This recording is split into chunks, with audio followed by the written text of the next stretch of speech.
Hi, and welcome to our third asynchronous module on extensive reading, a favorite topic of Dr. Day and also a topic of high interest to many students who have taken this course previously. To start today's lecture, I wanted to begin with a list of characteristics that Aebersold and Field proposed for successful extensive reading programs. Now, overall, they have 9 characteristics. The first is that reading in an extensive reading program should be a means to an end. So ideally, students would be reading lots of material and then actually doing something with those books that they're reading, whether it's a summary, a book report, or a discussion. You'll find that in Dr. Day and Bamford's text from 1998, they would actually caution against using an evaluation mechanism at the end, but for Aebersold and Field, this was the characteristic. One characteristic that's common to both models of extensive reading programs is that students are given the freedom to choose and also the responsibility of finding materials to read. So often in intensive reading lessons, the teachers are choosing a text that all the students will read. But in extensive reading, students get to choose their text. The third characteristic is that reading materials, they usually would be self-selected or maybe partially chosen by the teacher. So for example, a teacher may recommend a particular book or text to a student because the teacher understands that that student is really interested in a certain topic. It could also be recommended by the teacher in terms of the ability level of the text and of the student. So maybe a particular graded reader fits the reading abilities of the student. But student choice is still a primary aspect of extensive reading. The fourth characteristic is that most reading is done outside of class without peer or teacher help. At least this is a characteristic for Aebersold and Field. But we're going to talk about Hedgecock and Ferris's recommendations for extensive reading, and they're going to recommend that it is also done in class. So students can have models of what extensive reading looks like before they're asked to go and do that on their own outside of school. The fifth characteristic is that the goal of reading is comprehension of main ideas and understanding. So it's not to focus on every detail of the text or every word.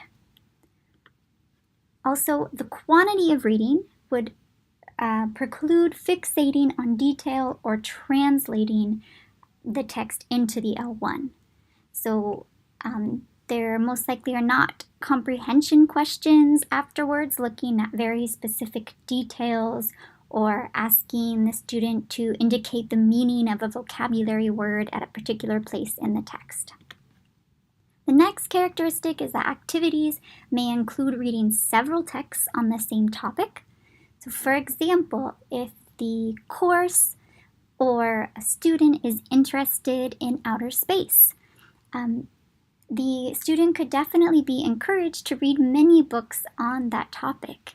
And what will happen is eventually their background knowledge will be increased so that as they start to read more difficult texts on the same topic, they're going to have an easier time reading them because they already have a lot of background and have picked up vocabulary words relevant to that genre or that topic that they're looking at.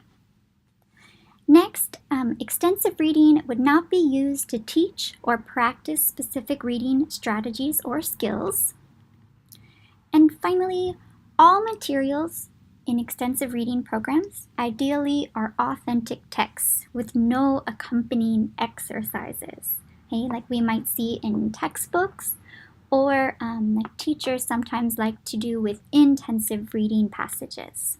Okay? And you can refer to these characteristics in your textbook for Aebersold and Field on pages 43 to 44. Moving on, we're going to go into Hedgecock and Ferris's discussion of the benefits of extensive reading. They mention 6 primary benefits. The first benefit would be the improvement of comprehension skills. So ideally, the more we read, the more we will be building our background knowledge and improving or increasing our schemata. And that this then would enable us to have an easier time when we read other texts related to that topic or a similar topic. Hedgecock and Ferris also discuss research that has looked at students and classrooms that have engaged in extensive reading and compared their performance on standardized tests with students who were part of a classroom that did not use extensive reading. And the results show that these students either do better or at least as good as the students receiving just direct instruction or just intensive reading practice. The next benefit would be that extensive reading helps develop automaticity. So specifically, the more we read, the faster we'll be able to recognize individual words or phrases. And so the more brain power will be used to activate schemata instead of the bottom-up reading processes we looked at the beginning of the semester. The next benefit of extensive reading is to enhance background knowledge. So for this, I would encourage you to think about the activity we did in class, the last intensive reading lesson with a Mason-Dixon memory. And for those of you who grew up in the United States and went to public school or private school, you might have noticed that a lot of the information and a lot of text that you read previously related to Martin Luther King Jr., to Abraham Lincoln, to racism, those texts could have all contributed to your background knowledge and would have made the Mason-Dixon memory a much easier text to process, as well as your knowledge, for example, of flashbacks that happen frequently in American movies. If you don't have a lot of familiarity with these different topics, it could have made that text more difficult to read. Extensive reading, however, is definitely going to enhance your students' background knowledge on a range of topics, which will likely make other texts, future texts, easier to comprehend and process. The fourth benefit is that extensive reading builds vocabulary and grammar knowledge. Okay? So the more we read, the greater, the wider vocabulary we will have, and also our grammar and our ability to, I'll just say our literacy skills will improve. The fifth benefit is that reading improves our production skills, especially writing. So reading can improve both speaking and writing. More links, however, have been tied to reading and writing. On page 215 in your text, Hedgecock and Ferris state that it is virtually impossible to find successful writers who are not also good readers. Okay? So reading also provides material for us to speak and to write about, and often the two skills will develop in tandem. Finally, extensive reading can promote confidence and motivation in your students. If they are reading texts at a level that is appropriate to them, so there aren't that many unknown vocabulary words, likely they're going to enjoy reading more and they'll feel more confident about doing it, so that when asked to participate in an intensive reading lesson or simply when asked to read, it won't be as scary to them, or it won't seem like such an insurmountable task. Okay, finally, we have several different contexts in which we either have taught or may teach in the future. And you may be wondering, I'm not sure, would extensive reading be appropriate for these contexts? First of all, Hedgecock and Ferris and other researchers would say yes, for all of these contexts, extensive reading would be appropriate. So whether you're at an intensive language program such as HELP, yes, extensive reading would be appropriate. mainly for enjoying reading in the L2 and then also lifelong learning. So if you're studying abroad and you're exposed to fun, interesting texts, you're more likely when you go back to your home country to keep reading, which is going to keep promoting your language development. If you're in a foreign language setting, so for example, here in Hawaii, if you're taking a Spanish class or you're taking a Korean class, would extensive reading be appropriate? Researchers would say yes, of course, because extensive reading is going to provide additional input, additional language input for you, and exposure to that language outside of class. So in foreign language settings, where once you leave class, you have little interaction with the language, extensive reading is a great idea. What about in a non-academic setting? Yes, extensive reading is also appropriate. Because the more time you spend working with the language, and especially if you're enjoying what you're doing, which is reading a text that's comprehensible to you, it's going to speed up the language acquisition process and build confidence. What about in high schools?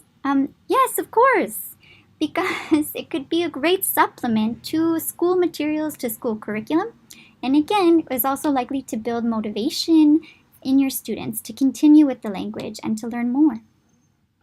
And then what about in settings such as ELI here at the University of Hawaii? Yes, definitely. Currently, I believe most reading classes in the English Language Institute do have an extensive reading component. And this extensive reading component can provide great material for writing.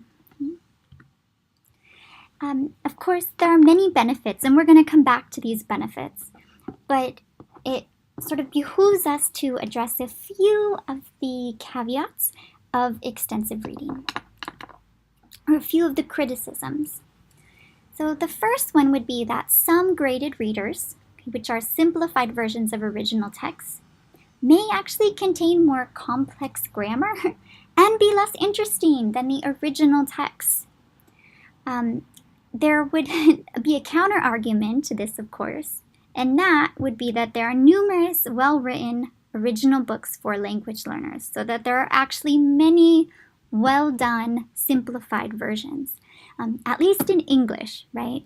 The challenge is that there are not as many graded readers available in other languages, although some publishers are starting to change this particular course. Another criticism of extensive reading, or at least another caveat, would be that any approach to teaching reading that sounds like a whole language approach is going to be viewed with skepticism by certain educators. Okay, so the whole language approach, which I'm not going to have time to go into here, is been rejected by a number of educators, and extensive reading, it sort of sounds like it's connected with this whole language approach, and just because of its connection, there may be resistance to implementing it. Another caveat is that in many settings, the financial means to purchase books, newspapers, and magazines for a classroom library are scarce or non-existent. In the United States, in Japan, in Korea, we're very fortunate often to have to have grants, to have school funds, to be able to access these reading materials, to build up a class library. So we may be able to use school funds to purchase graded readers, or if not, we may be able to ask our students and parents to bring in these texts or download them from the internet. I remember doing that for my students, and of course it costs money for the ink and the printer, but then I was able to make little booklets and increase the library I had for my fourth graders. However, not every setting has these financial means, and without financial means to acquire the materials, it would be difficult to establish an extensive reading program. Another caveat is that teachers may not understand how to administer an ER program. So they may be able to make resources available, but they may not necessarily know how they can help students to select materials or how to go about ensuring that their extensive reading program is successful. We have just 2 caveats left before we move back to some of these great benefits and talking about how we can implement extensive reading in our classes. The next one would be time and pre-existing curricular requirements. So a number of contemporary extensive reading studies have been carried out in primary school and elementary school settings where one teacher spends several hours a day with the same students. So there is time to have extensive reading and to have them engage in extensive reading. Particularly during like a literacy block, teachers may be able to work with small groups while other children are reading and doing extensive reading. But time is definitely an issue if you're only meeting with your students a couple hours a week. Secondary and post-secondary levels, when you do have English for only a few hours a week, finding time being able to make time for extensive reading in your class can get tricky. The last caveat that's been mentioned in the literature is that students themselves may reject extensive reading. We're obviously all in a course on how to teach reading, so many of us enjoy reading, but not everyone does. And it may be difficult to convince certain students that it's worth their while. And the learners may not see at the beginning how extensive reading is actually going to help them achieve their particular academic and professional goals. Nevertheless, there are many great success stories with extensive reading, and Hedgecock and Ferris give us 5 points to consider for implementing extensive reading in our classrooms. The first of these is getting students on board, followed by providing access to reading materials, helping students find and select appropriate materials, designing in-class activities, and then developing accountability or evaluation mechanisms. The first benefit, getting students on board, involves the teacher trying to hold the students accountable in some way for their reading. Often we may encourage our students to read, but just encouraging our students to read in their free time may not be enough to convince them overnight to become avid readers. So we may need to gently hold them accountable with reading logs or literature circles for the reading that they're doing outside of class. And we can also continually highlight the benefits of extensive reading for their language development. So, for example, we can point out to them that reading a lot in your second language is going to help you cope with the huge quantity of assignments you're likely to get in your university studies. Furthermore, since we all need a large vocabulary in any language to be able to function effectively, extensive reading is going to help you learn more words faster. And finally, extensive reading exposes us to idiomatic expressions that are sometimes difficult to learn explicitly. So in addition to getting our students on board, we need to consider how we're going to provide our students access to reading materials. A question commonly posed is how much extensive reading is required? And Hedgecock and Ferris give us an answer. They would say that the more a course is devoted to extensive reading activities, the more materials will be needed. So if extensive reading is a small component of your course, you're still going to want to have materials, a variety of materials that students will be able to choose from. However, you won't need to put so much of your time and financial resources into building an extensive library. However, if extensive reading is the primary focus of your course, certainly more materials are going to be needed. Another question often posed is what genres or text types should students be reading? And really, Hitchcock and Ferris would say anything. Yes, so whatever it is that they're interested in reading is great.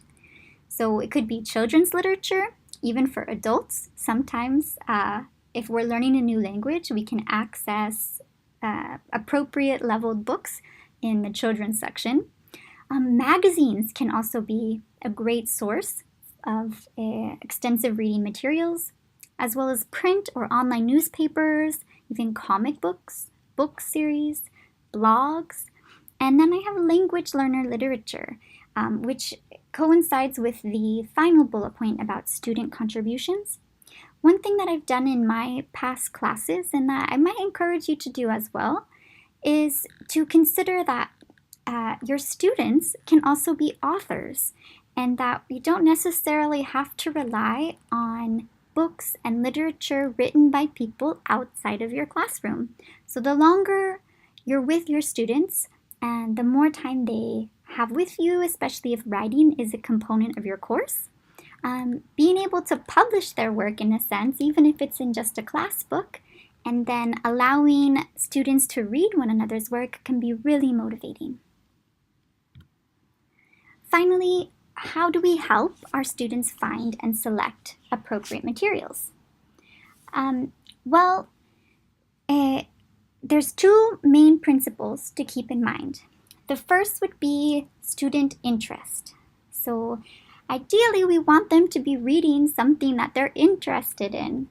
And if you have the opportunity, if you have financial means to be building a library for your students, why not give them a questionnaire at the beginning of your course to figure out exactly what they're interested in? Do they enjoy comic books? Are they really interested in reading books about science?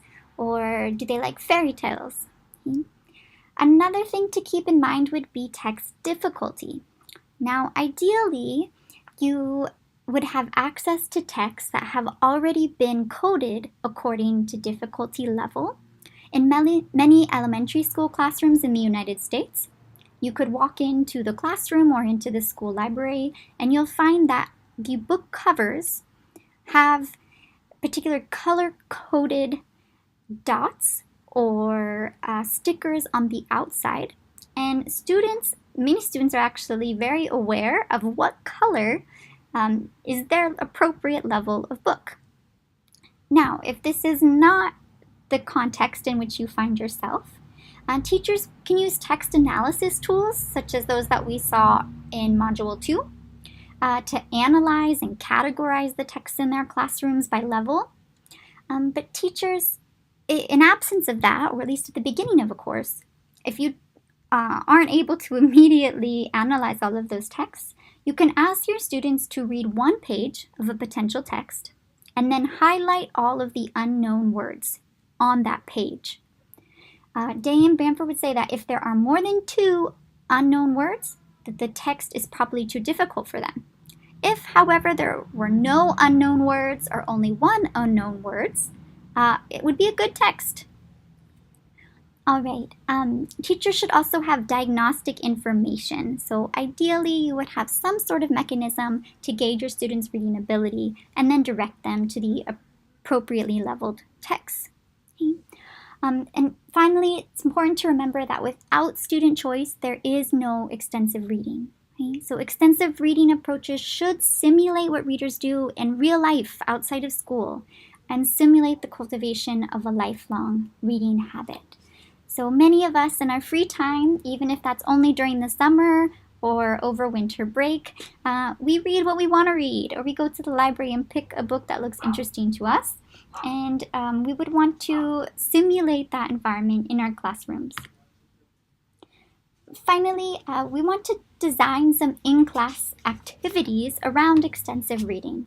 So Abersald and Field mentioned that primarily it is done outside of class. However, it does not have to be exclusively done outside of class. In class, we can give students advice about extensive reading. We can also try to discourage them from using dictionaries when they're engaged in extensive reading. We can provide class time for reading and comfortable places within the classroom or right outside the classroom for students to read. We can have students engage in literature circles, and it's important that we also communicate to students that if they don't like a particular text, it is okay to stop. Okay? We don't have to force ourselves to get all the way to the end. The last step in implementing an extensive reading program would be to develop evaluation mechanisms. So I'm going to quote Hedgecock and Ferris here when they say, although ideally an extensive reading program would not require accountability since reading is its own reward, we may want to verify that students are making progress toward meaningful literacy goals. And there are a number of different ways that teachers and researchers have gone about evaluating or at least helping students to keep track of what they are doing and what they're reading during their extensive reading time. And these mechanisms could be page or word requirements or goals, and possibly a log or a particular piece of paper on which they would record, the number of minutes they read or the number of pages, the number of words. We may also ask them for oral or written book reports on one of their favorite texts. And you may also have taken in the past or heard of certain programs that provide thousands and thousands of online comprehension quizzes that you could ask students to take once they've completed a book. Again, Day and Bamford would caution against this evaluation step. It is, however, a frequent feature in many classrooms in the United States, particularly in elementary school. And it's also a way a lot of competitions are done among students in schools. For example, the students that get the most number of words read. And how does the school know which students read the most number of words? It's because they've taken so many comprehension quizzes on the books that they've read during their extensive reading time. With that, we come to the end of our lecture. For Wednesday, I would ask you to please complete the asynchronous activity that accompanies today's class. You'll need to read the directions carefully and note that for the activity, you will actually be making 2 posts. You'll be making 1 post on your own, so 1 post in answer to one of the 4 discussion questions posed, and then you're going to respond to 1 post of a classmate. I would also ask you to read Hedgecock and Ferris chapter 9, just 13 pages, however, pages 326 to 339, which deal with assessing reading. And I would ask you to continue working with your lesson plan partner to brainstorm ideas, not just for your lesson plan, but for your workshop. Thank you for listening, and I look forward to reading your answers to the different discussion questions. Bye.